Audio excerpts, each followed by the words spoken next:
यहाँ पे भी I4 होगा, और उसके बाद में ये I4 I3 मिला तो यहाँ पे हमारा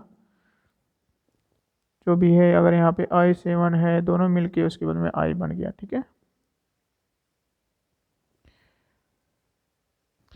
उसके बाद में हम लोग बताते हैं कि क्या शाखा के बाद में हम लोग पढ़ते हैं संधि या नोड किसे कहते हैं।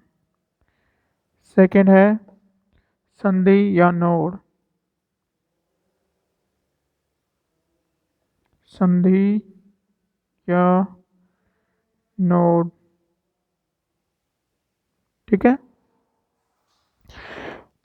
इसकी परिभाषा है जिस बिंदु पे दो या दो से अधिक शाखाएं मिलती है उसे संधि या नोड कहते हैं। ठीक है, किसी जाल में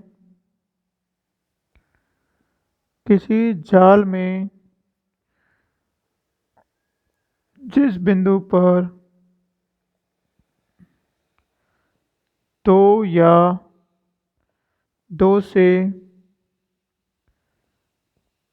अधिक शाखाएं मिलती हैं उसे क्या कहते हैं हम लोग? उसे संधि या नोड कहते हैं। ठीक है, उसे संधि या नोड कहते हैं। जैसे हमारे यहाँ पे दो शाखाएं यहाँ पे मिल रही है तो ये बिंदु क्या होगा? के होगा हमारा नोड। ठीक है, जैसे जैसे बिंदु ए,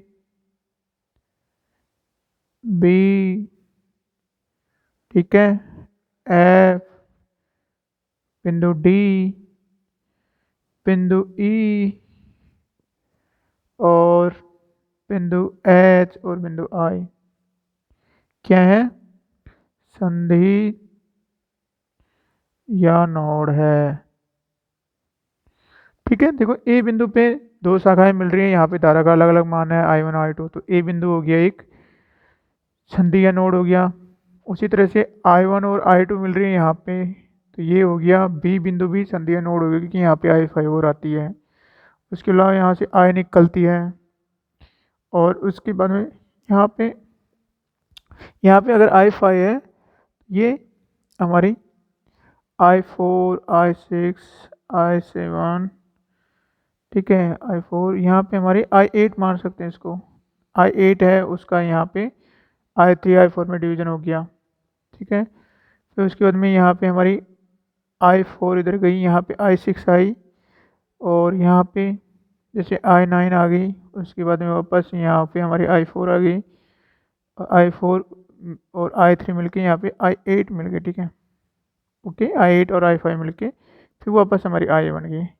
तो इस तरह से हमारे ये जो बिंदु है जहाँ पे देखो दो ब्रांच मिल रही है, यहाँ पे जो ब्रांच क्या होती है? शाखा, जहाँ पे धारा का मान अलग अलग होता है। यहाँ पे I1 है, यहाँ पे I2 है, तो ये हमारी दो ब्रांचें होगी, दोनों ब्रांचें मिल रही है, ये नोड हो गया, संधि होगी, ये भी नोड है, संधि हो गया। उसी तरह से यहाँ पे हमारी I8 है, I5 है, यहाँ पे I है, तो ये भी एक ब्रांच होगी, ये भी एक ब्रांच होगी, ये भी एक ब्रांच होगी, तो ये हमारा संधि हो गया। उसी प्रकार से I8 है, I4 है, ये I3 है, ठीक है, I3 है, तो ये जहाँ पे मिल रही है ये बिंदु ई हमारे क्या हो गया? संधि नोड हो गया। बिंदु आई भी संधि नोड है, क्योंकि यहाँ पे हमारा I9 मिल रहे हैं यहाँ पे। ठीक है, I9 कहो, या यहाँ पे हम लोग थोड़ा कंफ्यूज होगी तो लिखने में I7 है। ठीक है, तो I7 I4 मिल रहा है, तो ये भी हमारा संधि नोड हो गया। तो इस तरह से हमारे संधि नोड क्या होंगे? अगर हमारे दो या दो से अधिक ब्रांच जहाँ पे भी आके मिलती है उसको हम लोग संधि या नोड कहते हैं। उसके बाद में हमारा जो थर्ड नंबर की डेफिनेशन है वो है हमारी पास या लूप। पास या लूप, मैश और लूप। ओके, इसकी डेफिनेशन सिंपल है। किसी जाल में धारा का वह बंद पथ जो कुछ शाखाओं के द्वारा बना होता है उसको हम लोग लूप या पास कहते हैं। जैसे धारा का ये बंद पथ है हमारे पास में, एक कुछ शाखाओं से मिलकर बना होता है, एक दो तीन शाखाएं इसमें, ये हमारा धारा का बंद पथ है, ये दो शाखाओं से मिलकर बना होता है। उसी तरह से एक धारा का ये बंद पथ है, एक बंद पथ ये हो गया, एक बंद पथ ये है। ठीक है, तो हमारा क्या हो गया? लूप या पास की परिभाषा किसी परिपथ में धारा का वह बंद परिपथ धारा का वह बंद पथ जो कुछ शाखाओं के द्वारा बना होता है उसे पास या लूप कहते हैं। उदाहरण क्या है? जैसे हमारा A1 B A1 B A2 A एक पास हो गया।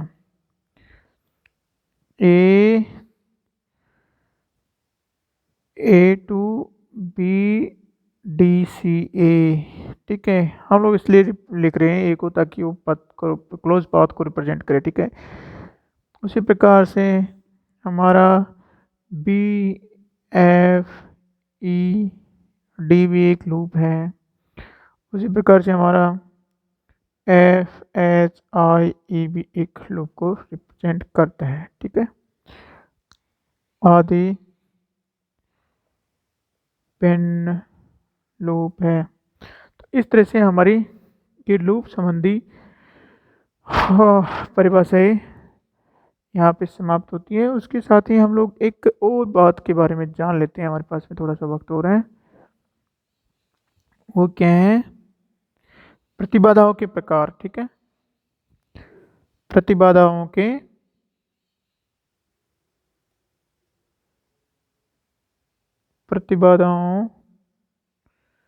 प्रकार, ओके। टाइप ऑफ इम्पीडेंस,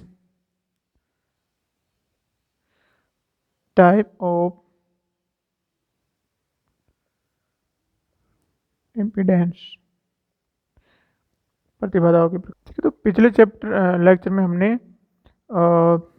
जो परिपथ है उसके प्रकार पे पढ़ा था। सेम ये है, वहाँ पे परिपथ की जगह हमारे यहाँ पे प्रतिबाधाएं आएंगी, ठीक है। प्रतिबाधा को सेम थिंग्स पे डिवाइड करते हैं हम, ओके। उसके अलावा हमारे पास में जो है पहला है रैखिक प्रतिबाधाएं। रेखीय प्रतिबाधाएं, ठीक है। रेखीय प्रतिबाधाएं लीनियर,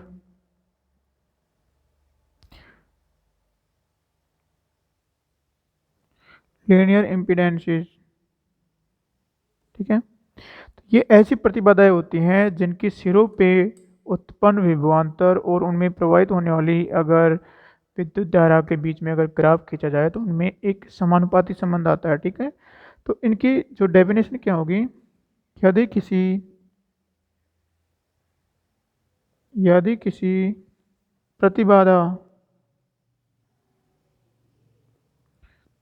यदि किसी प्रतिबाधा से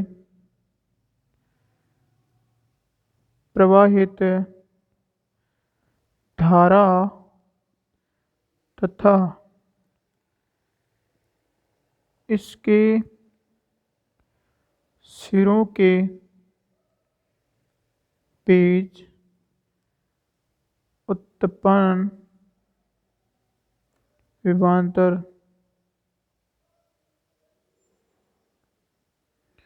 में समानुपातिक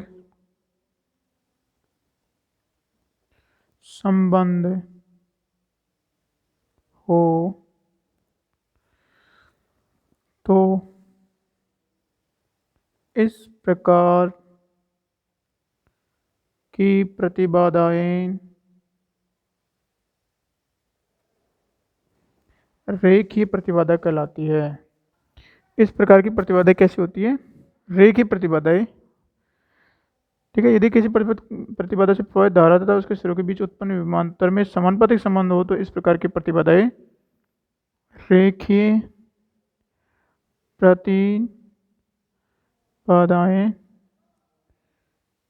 कहलाती है। ठीक है, इसके उदाहरण है जैसे जैसे प्रतिरोध, ठीक है, प्रेरकत्व, संधारित्र इत्यादि। ठीक है, जैसे हमारे पास में के प्रतिरोध है, आर है, ठीक है, ए बी है, और इसमें से हमारा आई करंट, आई विद्युत धारा प्रवाहित हो रही है इसमें। तो ए बी के बीच में जो विभवांतर होगा phi A B equal to R I होता है। ठीक है, और हम लोग अगर इस प्रतिरोध को चेंज करते हैं तो हमारा जो करंट है, सॉरी, जो करंट को अगर हम लोग बदलते हैं तो हमारा विभवांतर बदल जाता है, लेकिन प्रतिरोध नहीं बदलता है। तो हमारा जो ये V A B proportional to I होता है। ठीक है, ये समानुपातिक संबंध हो गया। उसी प्रकार से जैसे हमारा ये के हमारा संधारित्र है, ए पी है, इसमें हमारी आई है। ठीक है, करंट आई इसके दोनों सिरों के बीच में निकलते हैं यहाँ पे। तो जो हमारा विभवांतर होगा पी ए बी, वो हमारा इस तरह से होगा L T I by D T. Okay, और इन दोनों के बीच में हमारा समानुपातिक संबंध क्या है कि V A B is proportional to T I by D T. अर्थात हमारा जो इसकी सॉरी ये प्रतिरोध की जगह हमारा, प्रतिरोध का नहीं है ये, माफ कीजिएगा, ये हमारा है प्रेरकत्व का है। ठीक है, ये हमारी कुंडली है, इसका प्रेरकत्व एल है। और उसके बाद में हमारा ये जो कैपेसिटर है उसके बारे में है। ठीक है, ए बी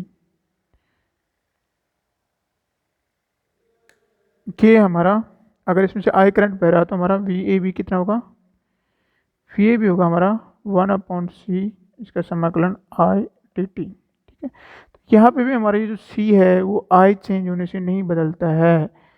यहाँ पे V A B proportional to हमारा आई ही होता है। ओके, सी चेंज नहीं होता। तो इस तरह से हमारी रेखीय प्रतिबाधा क्या होगी, अगर हमारा करंट बदल दे तो हमारा वोल्टेज बदलता है, लेकिन हमारी जो प्रतिबाधा है उसकी वैल्यू नहीं बदलती है। ठीक है, ये हमारा, इसको हम लोग ठीक से लिख देते हैं। ठीक है, ए बी, ये हमारा एल है। तो ये हो गया, और नेक्स्ट बातें हम अगले वीडियो में पढ़ेंगे।